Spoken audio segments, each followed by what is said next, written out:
right, let's get started with the show with some pre-cals. What do we got going on, folks, this week? We've got a good friend coming in, Gregory Arneaud. If our folks don't know him, it's probably because most of his work is in the Caribbean. I know we all aspire to make that where we work in life. Gregory has actually accomplished that. So we're looking forward to what he has to share about what he's been doing south of the border. Wow, Arnaud, when you said that, I thought it was he would be in France or something like that. It's got a little bit of a spelling that way. For sure. What were you going to say, Robert? I know Gregory pretty well, and we won't talk about it today, but he is a pretty smooth dresser. Like if you see him out on the street, he's going to be looking pretty fly most days. And I think he's a pretty decent basketball player too, even though he's an old man. Yeah, he asked what to wear, and I said we wear golf shirts. So I should have said, man, dress up. It'd be great to see him in his best like that. Sounds like he normally does. Yeah. Sounds like I have competition then. Absolutely. No, I'm looking forward to what he has to share. I don't think he wears that hat you got. The fedora. I've got a few for each occasion, but nice. Let's get ready for the show. Yeah, looking forward to it. Good.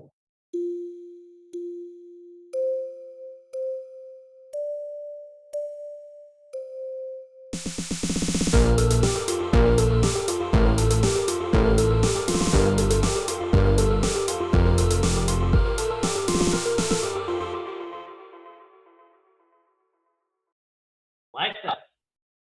Welcome, everyone, once again to another fabulous episode of SleepTech Talk, the sleep podcast with your hosts and friends, Robert Miller, Emerson Kerr, and me, Dr. Gerald George Moneycarot. Got another excellent episode for you today. It's a new year, new folks. It's really exciting, and to bring this excitement to you, Emerson, who do we have?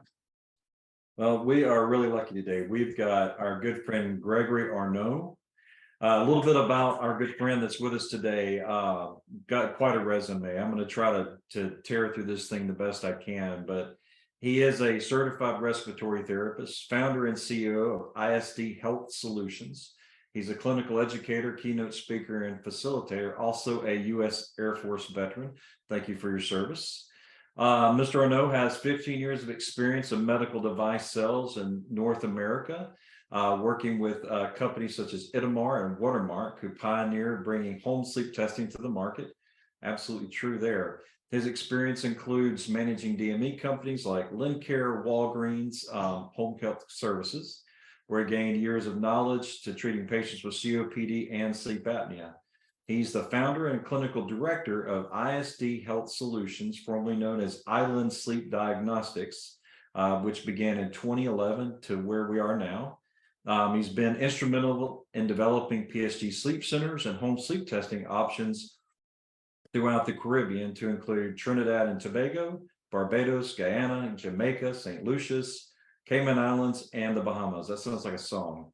In addition, Mr. Arneaud has been the Trinidad and Tobago delegate for the World Sleep Society since 2015. Congratulations, helping to bring more awareness to the importance of sleep and sleeping disorders to the Caribbean. ISD Health Solutions, the Caribbean distributor for ResMed and Philips, aims to provide the highest level of diagnostic and treatment options for persons suffering with sleep and respiratory conditions. Gregory, what a great resume. We are lucky to have you on the show today. Yeah, we've known each other for a few years, met through some mutual friends there in South Florida. So the question we love to ask everyone, and I'm guessing yours isn't that much different from ours, how in the world did you get into sleep medicine? I don't even know some days, I tell you, Emerson. I think it's by default. It just happened. And I think with sleep, once you get the bug, you can't get away from it. You know, it's something that you just can't go do any other job. Apparently, with you guys being in the space for as long as you have, you know all about what I'm talking about. I was working in DME. I learned about sleep apnea just by setting patients up with CPAPs, and didn't really know how they got there. You know, I just saw a script that said, put them at 7 centimeters and give them this mask. And I said, okay. And I did it for like 3, 4, 5 years. never knowing anything different than how those persons were diagnosed and what were the symptoms related to it. And had a good opportunity to learn a lot about technology at that time, as I saw, different manufacturers growing and changing in the generational cycles of their production. And then I later left that opportunity and got involved with medical device sales.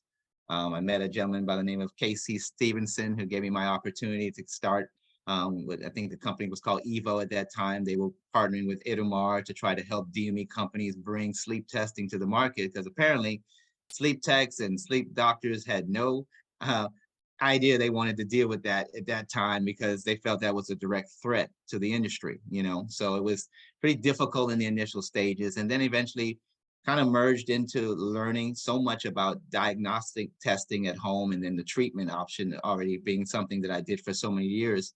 I decided to kind of start a business as an entrepreneur in a space where I felt they didn't have the expertise and knowledge, and it was a huge gap in the awareness of the understanding of sleep, and kind of just been stuck. Well, I wouldn't say stuck, but kind of had a burden on my heart that I can't get away from, helping the people in the Caribbean better understand these concerns and providing some solutions for them.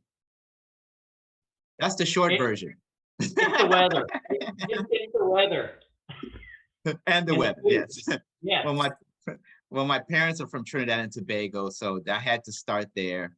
And it was as a result of my grandmother, who lived with us from time to time when she came up from Trinidad, who was my first introduction to snoring. Like, I never heard a sound like that before prior to that, and it was very loud. And it was actually kind of funny as a kid. We would be peeking in the room to see, how is that sound coming out of there? Like, what is that?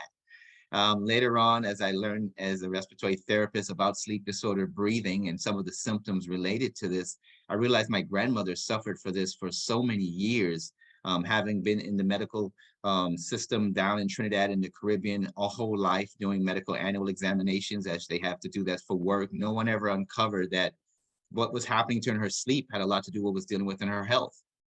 So I made it kind of my passion to try to help as many families understand this, so they don't have to lose their loved ones and friends to a condition that can be so easily treated today, just with the proper guidance and, once again, instruction on how to get there is where I think I've learned so much in the past. It gives me an ability to do this in such a great way.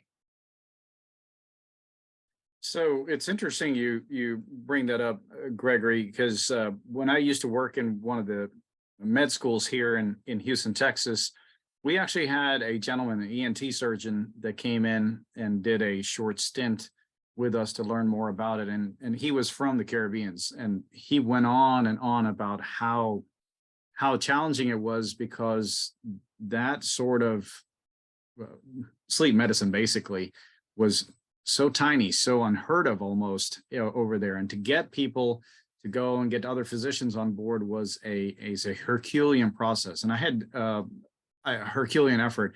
And I had kept in touch with him for several years, and he was telling me it was still taking a while to move forward. Would you agree with that? 100%. And today marks 11 years since I started the journey. I just shared that with Emerson the other day. I saw a pic on Facebook and I said, wow, it was 11 years today and we're doing this. What a great time to celebrate with these gentlemen here at the same time. Which is exactly what you said, Doc. The understanding of sleep and sleep medicine is not something that's taught outside of the UK or the US market, where they have governing bodies that really control that. So you're talking about a whole medical fraternity of countries trying to manage chronic illness and don't even understand the relationship between sleep. Big problem. And with a culture and a mindset that they don't believe in sleep. So they say sleep is for the dead, right? They have plenty of time to do that. There's so much entertainment in the life there in the Caribbean. It's the party city, especially around this time of year when Carnival comes to that country. People are sleep deprived like you couldn't imagine, drinking and enjoying themselves for hours on hours. They really don't understand the importance of sleep, and it's been an uphill battle, I will say, for me, trying to get not only just the public to understand it, but even the medical fraternity to embrace it. But I would say after about 10, 11 years now of hitting this pavement and all the things that have happened in the years past because of COVID, people are realizing that sleep is pretty important, because everybody's sleep got affected by just like whether you got COVID or not, your sleep was affected, right? Nobody was sleeping well in the first beginning stages of this. And then also what the relationship to what sleep apnea did in regards to COVID-19 and hospitalization and obviously mortality that came as a potential outcome because they already had an underlying sleep disorder that affected their breathing. So this kind of emerged now to being something that more doctors were looking at. And as a result of it, those seeds have been planted. I felt like Noah, just preaching about this sleep problem. They're like, get out of here, get out of here. The rain's not coming here. And eventually it started affecting people in the medical fraternity. A doctor died, and one of the ministers of health recorded that as his friend and a colleague that he had untreated sleep apnea. He had a massive heart attack. He already knew he had it. Number of people, like I said, in the ministry, police force, they're slowly losing their lives, and I think it was due to other issues that in the work, but it actually because of health conditions. That's how they're dying. They're not even dying because in the line of duty. It's because of health. So, this is something that I would continue to say that's going to be a challenge. It's never going to be over. We're always still trying to educate as best we can wherever we are worldwide. And it's great efforts like what you guys, Rob and Emerson and yourself are doing is what's going to make the difference. So it's just a pleasure to be today on this session with you guys and trying to see if we can make a voice to this madness of sleep and the pandemic of sleep disorders altogether. Barry, it's funny you say some of those things because over the years, I got to work with our mutual friend Ivan down in Puerto Rico. And, I think for some of our listeners, there's this romantic idea of, boy, if I could work in the Caribbean, because there's one thing to visit there on vacation. It's another thing to work there. And, there's island time, which, of course means, no hands on the clock. And None at all. there's a lot of hurdles. There's social hurdles, there's economic hurdles, financial, all of that. How do you overcome these? Because I think to our listeners, there is that romantic ideal of, palm trees and coconuts and CPAPs, it's got to be that easy. What have you done to grind that out? Because you and I both know it's a journey, to do that re-education, clearly capitalizing on some of the things that have happened to educate out of those moments are part of it. But what has been some of your ground game to really educate all the Caribbean, because it's diverse. You've got Spanish speaking to English speaking to French speaking. There's a lot there. How do you do that? How do you educate? What sort of difference do you feel like you've made in such a challenging space?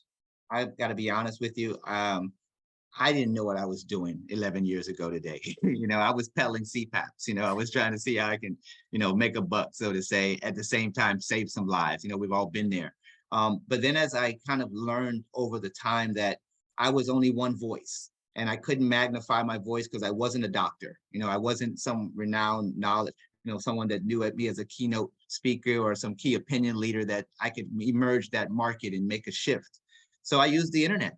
A friend of mine came to me and said, hey, why don't you get a Facebook page? I was like, okay, what's that? Next thing you know, I started this Facebook page and started just educating people with all the information that I was finding that I thought that people should know. And before you knew it, I think we have 47,000 followers on that Facebook page now in the Caribbean. And we've been able to penetrate, at least being that soundboard for people's needs in this area, as we're now kind of moving down to the insomnia walkway now, because we know that most people would identify themselves with insomnia rather than saying they have sleep apnea if they haven't been formally diagnosed. But social media has been the ticket. I use that angle along with, a lot of groundwork. Yes, as you said, Emerson, it's like walking in molasses down there because everything is cool, it's airy, man. Everything, nobody has a sense of urgency for anything, and in that environment and climate, it was difficult, but I held a number of events, World Sleep Day events there. I brought in Dr. Chandra Matadine Ali, who started this whole process with me 11 years ago to the Hyatt to start our first sleep talk and inviting some physicians out. We've done a number of outreach projects and programs working with different institutions.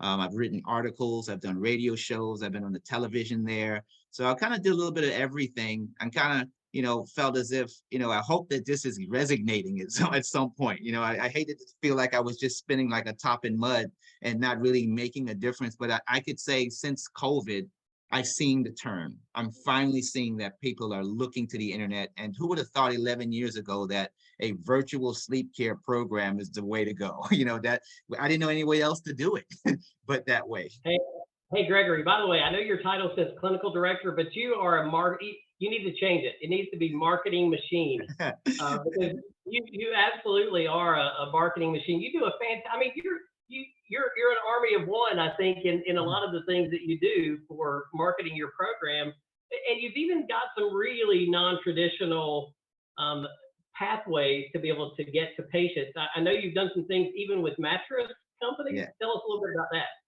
Well, yeah, as I looked at sleep, nobody really recognizes sleep as a medical condition. You know, you go into your doctor's office, it wasn't as of late, they started asking you, well, how are you sleeping? You know, the whole time they just have you sitting in the waiting room and check your blood pressure and your vitals and give you your medication, you're out the door. But I would say that with sleep, you know, it's something that's unique. You know, it's something that we all deal with. We don't really have all the answers. We're still learning about it as time goes on. But what it told me was that I couldn't go about it the medical side because the medical fraternities weren't there to support it. So I started trying to bring it to the pharmacy groups because I figured most people in the Caribbean go to pharmacies to look for answers for their needs rather than going to doctors because they could easily just get it over the counter where they don't have a lot of this, you know, the strict accountability of certain drugs at that time. It's getting a little better at this time. But then the other side of this was that if people are spending money on a mattress or on a pillow or something to improve sleep, I would think that that's my candidate. That's my client that wants to improve sleep. And that pillow and mattress is definitely not going to stop sleep apnea and all the other issues they're going to have. So I figured, let me tie in with the mattress organization. And we found the largest one in the region that's in 26, 27 countries to be LATAM and the Caribbean of English speaking descent. And then we're trying to do a pilot now to try to figure out how many people would really be interested in finding out a little bit about their sleep health, you know, while they're picking up a mattress and getting it as a complimentary service. So I didn't know how to charge for this initially, and I still don't know how to. So I offered a free consultation to anybody who wanted to talk about their sleep problems. So that was kind of like the caveat that springboarded our ability to find clients, find the doctors who are connected to these clients, find the insurance companies that are connected to the clients, and then lobby with them to offer this service and cover it. And we've been successful to have every payer there in the region pay us for what we do. So I'm grateful that we were able to build this foundation that I believe that even if I was to pass away, you know, in the years to come, many, many years to come, that we can still save lives and still make an impact in changing the outcomes of persons suffering for different disease states related to sleep apnea and sleep disorders. Gregory, what's your vision for the future of your company? I know you put your heart and soul into it, and I know you have an even bigger vision than where it is today. So where are you headed? I'm heading into an area that I think that could change healthcare by using remote patient monitoring. I'm seeing that this is the wave in the future that people should have access to their health when they want it. But more importantly, not just because Medicare reimburses it, that we should have an encouragement now to do this, but people need to know their numbers. They need to use the tools that are out there, these watches and all the little Fitbits and the pulse oxes that are being sold every day, and get in tune with understanding what those numbers mean, right? And try to understand that your sleep is a dark place, not just in sleep, but totally in a dark place because we don't know what's happening to us in our sleep. So we should encourage, obviously, more observations in this particular area and evaluations on many occasions based on, obviously, you know, height and weight, and BMI is one way we look at it, but, you know, surgery is something that's serious, that outcomes that would obviously reflect the negative if they didn't understand that. And then the other side of it is that let's tap into what people really want to know about in the retail space. They just want to stop snoring and they want to feel better. That's it. They don't care about blood pressure and hypertension and diabetes or cardiovascular issues, not until they're dealing with it like every day trying to manage it. But in the initial state, it's the social problem of snoring.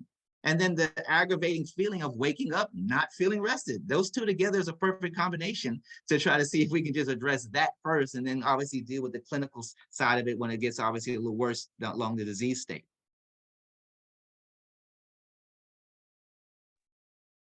Sorry for the awkward pause here. I think he was about to hit the unmute button and then he got frozen. But you know, it's interesting that you said that you looked at the different versions of it and looked at it from a social aspect. How often do you come across patients that are complaining about, you know, specifically the snoring piece? I mean, everybody snores. I mean, you know, we've all done it at some point at some time. Some do it a little more habitually than others.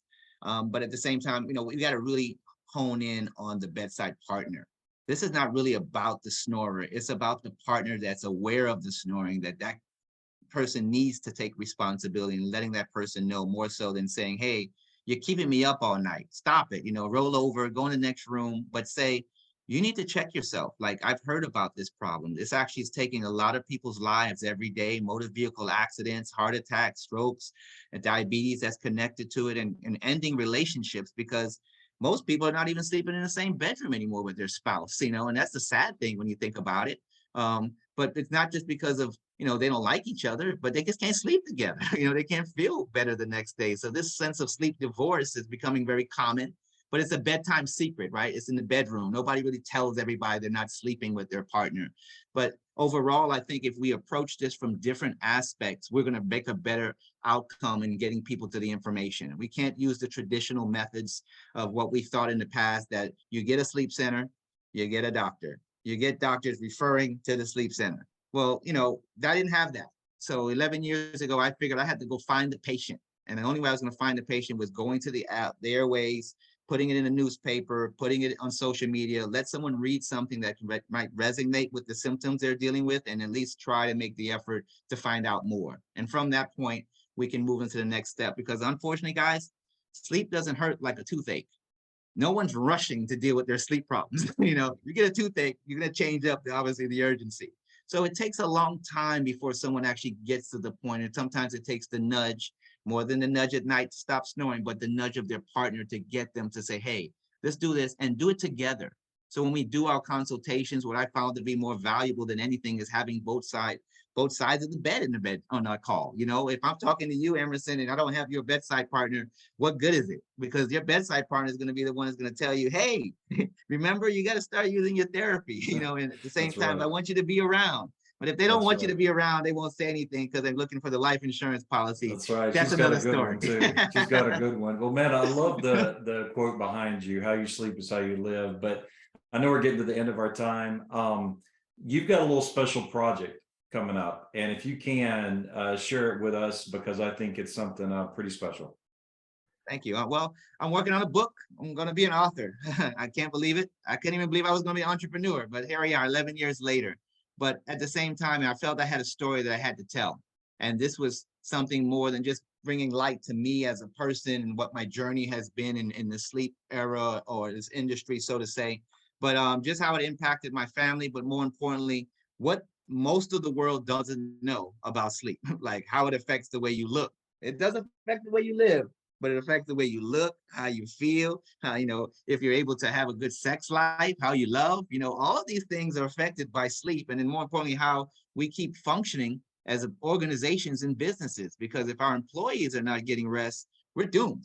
It's just coming. One day it's going to happen. Someone's going to doze off at the wrong time or make an error someplace because of lack of judgment. But I know that we have to end this show and probably pick up at another time. But it was, something I wanted to at least share with the world, and share why sleep is important, and hopefully, get some interest from people who may have seen or heard some of the things I've done in the past, and kind of want to dive in to find out how I almost killed my dad. Like, what do you mean? I want to have, it's in the book, how I almost died because we ran off the road with my father at a young age, and he had sleep deprivation, So there's so much that is real to me in this area of sleep. So it's more than just, writing a book, but it is sharing my life and the journey I've had, but more importantly, leaving something with people to know how to manage insomnia, how to recognize issues in sleep, and do something about it. Gregory, that was fantastic. I can't wait to get my hands on the book and out and being able to read it. Sounds like it's going to be packed full of stories. And most of us sleep techs, we have lots of stories like that, I'm sure, in the lab and even outside. But we are out of time, just as you alluded to, and we thank you so much. If people want to get more information about you and your program, where could they go? ISD Health Solutions is the name of my organization. More or less on social media, Facebook, Instagram. My contact information is gregory@isdhealthsolutions.com. And we just want to enjoy the time we shared together today, and more importantly, let people know that we care about sleep. All of us are here today talking about sleep, and we all need some. So let's have a good night, gentlemen. And amen, brother. Thank you. Oh, thank you so much. And I want to thank everybody out there, all our all our listeners, our viewers, we can't thank you enough. Do not forget to hit the like button. Do not hit the subscribe button. Most importantly, don't forget to share this with your friends. We're so many sleep techs out there. The listeners are growing, the viewers are growing. Let's keep it going. Let's keep that momentum going for sleep technology, sleep health all over the world. And we will see you in the next episode. Up until next time, we say lights on. Okay, post cows, what'd you guys think? Gregory delivered. What a great story. Recognizing a need in his world and bringing it to it. I mean, it's like we talked about on there, everyone has a fantasy of what working the islands could be like, and working there is difficult. The culture is difficult. It's just a different world. And for him to have the success he's had under those circumstances is absolutely extraordinary.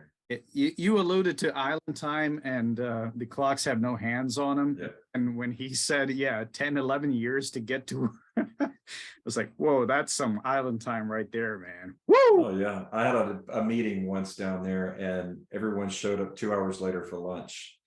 And everybody's like, man, it's okay. They'll get here when they can. And you're just like, man, that's not how we do things in America. But it's a different world. Well, you should have known that you weren't in Kansas anymore. So, yeah. Or Alabama. The thing that was I think he underplayed his marketing capabilities. I mean, that Joker is, I'm telling you, he is incredible when it comes to content. And I mean, we know how hard it is to build an audience and connections, and to have 47,000 followers on Facebook, that's pretty substantial. I mean, is that everybody in the Caribbean?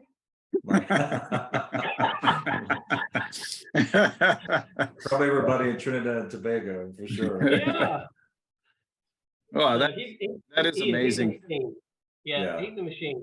Yeah. I liked how, for me, what I really found interesting was how he nuanced each piece or each symptom as a different opportunity to market.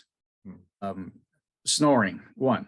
Or mattresses. These customers are looking for new mattresses and new pillows because they can't sleep well, or they can't sleep at night, insomnia. So he found different avenues to capture these patients and help them better understand what's wrong, and then ultimately treat them. I thought that was really brilliant. And to your point, Robert, I mean, he kind of glossed over that, but that's marketing brilliance right there. No, I totally agree with that. It's so challenging when we talk about sleep. How do you find that right niche, to really tap into what's going to make someone, embrace the change they want. And sometimes you have to use that under entry point to connect with them and make life relevant, because to his point, sleep is just something you do when you're dead in a society like that. So you have to make it relevant. And it sounds like he's really found an interesting mousetrap to do that. Agreed. All right. So we were talking about the elbows and the side. You want to see my Muay Thai elbow that I got going on over here? It's fascinating. I thought so. I was going to pull out one of my hats, but I figured the elbow would be more interesting. I thought maybe that was like a dance move or something. I wasn't sure what you were doing there. I thought it was an illness. You thought it was a what? An illness. Well, yeah, it's like that St. Vitus dance. Is that what you were talking about? I've got that too. But don't forget, I've got the Bollywood moves going on. True. Moves like Jagger. Yeah, that's right. Magical. By the way, if anybody wants to see those moves, they need to register for the Philadelphia Sleep Conference if they're not registered. That's right. You can see all three of us. You get all three of us in the same day. Exactly. I don't know if you can handle all three of us on the same day, but you get the opportunity to do so. Magical. It is. and Emerson's so good. He's on the agenda twice. Exactly. Yeah. Sorry, everyone. All right. Oh, man. Yeah. All right. Well, appreciate you guys, and it definitely was a great audience. And for the folks out there who are listening, thank you so much once again. Until next time, cheers.